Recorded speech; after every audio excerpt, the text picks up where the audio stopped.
Waitress is a comedy musical that heavily touches on some more serious themes, including domestic abuse. It's based on the 2007 film of the same name and has a soundtrack written by the pop singer-songwriter Sarah Bareilles. It's recently opened its UK and Ireland tour at New Wimbledon Theatre, where I went to see it, to celebrate 10 years of Waitress the Musical. What did I think of it? We'll start with the cast. The whole cast were fantastic. I won't name them all because it is not a small cast, but just know everybody in that cast is fantastic.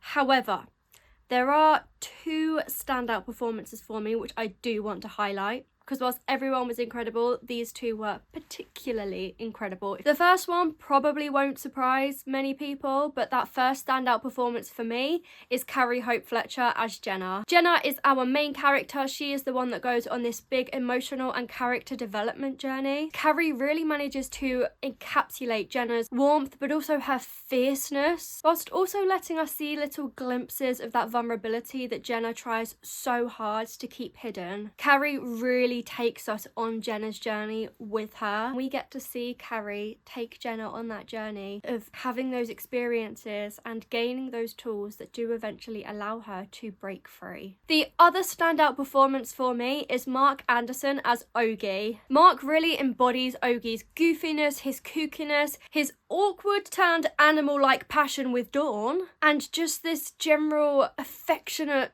oddness that we all end up loving about Ogie. Sometimes I have noticed in other productions of Waitress, Ogie can come across a little bit creepy at the start.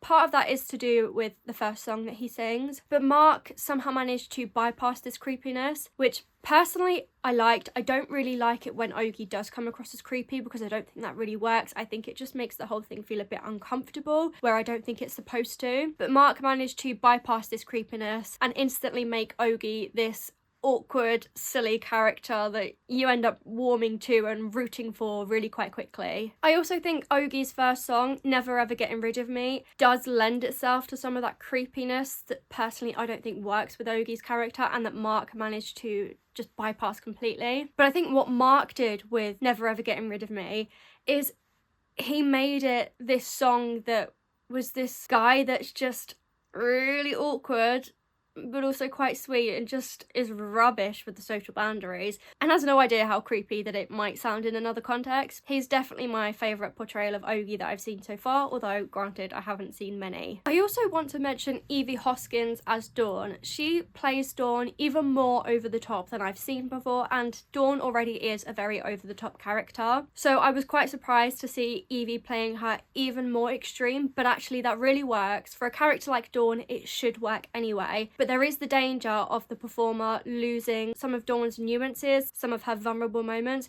but Evie didn't lose them. Evie managed to portray them whilst also keeping Dawn fully over the top, full of energy, and I just thought that was worth mentioning because I think sometimes with a character like Dawn it is easy to miss some of those subtler, important moments of the character development, especially if you're going really over the top, but Evie managed to portray them really well, as well as portraying Dawn as this over the top, full of life character that we all love, because how can you not love Dawn? I went to see Waitress with a friend and I said to him before it started, my favourite character's Dawn. You're going to learn really quickly why. On to the set. The set of Waitress isn't anything hugely different from what we've seen with previous productions of Waitress, but there is one key change which I personally love. So the band is on stage, and I always love it when we have the band on stage. I love being able to see the people that are bringing the music to life, but they weren't just on stage, they were set up in a way that they looked like customers in the diner. So obviously you have your ensemble in the diner, but the band were also set up and staged to look like they were also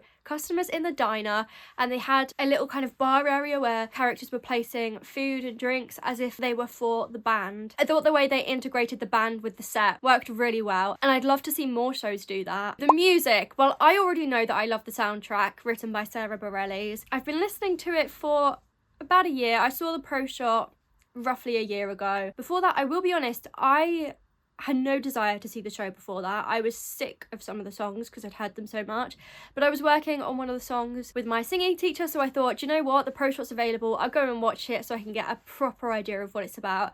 And I'm so glad I did, because that was when I fell in love with the pro shot, when I fell in love with the soundtrack.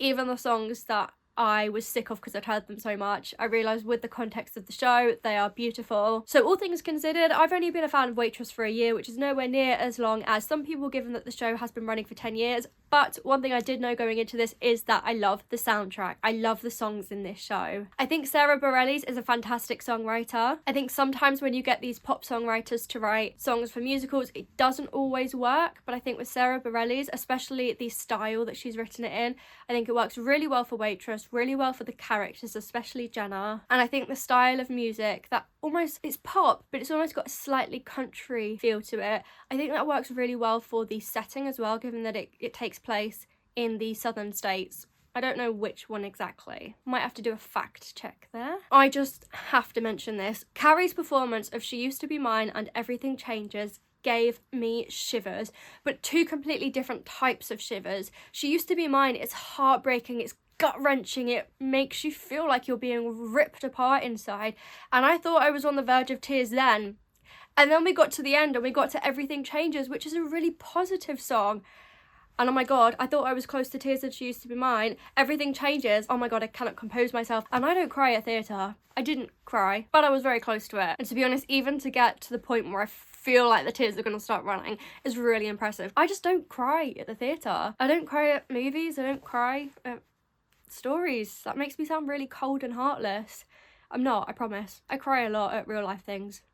Maybe not a lot, but I'm not cold-hearted. Just putting that out there. Another song that I particularly loved in this production, I love the song anyway, but especially in this production, was Ogie's I Love You Like a Table. Again, this is Mark Anderson as Ogie, who I thought was fantastic. I Love You Like a Table was such great fun, really exciting to watch, so goofy, so ridiculous, so what the heck is he even on about? But also so cute and adorable. And it's where we really see Ogie and Dawn's relationship start to blossom. I enjoyed all of the songs in the show, but those were three standout moments for this specific production for me. So to talk about the elephant in the room that some people might be thinking about, maybe not, maybe yes, I'm going to address it anyway. There are some ethically questionable moments in the show with the storyline, and perhaps it's not the best way to tell a story about domestic abuse now. However, bear in mind that it is a comedy as well as a show that talks seriously about that theme. But admittedly, it's probably not the best way to tell a story like that in 2026. It's worth noting that the story was created nearly 20 years ago. The film was released in 2007 and the musical is true to the film.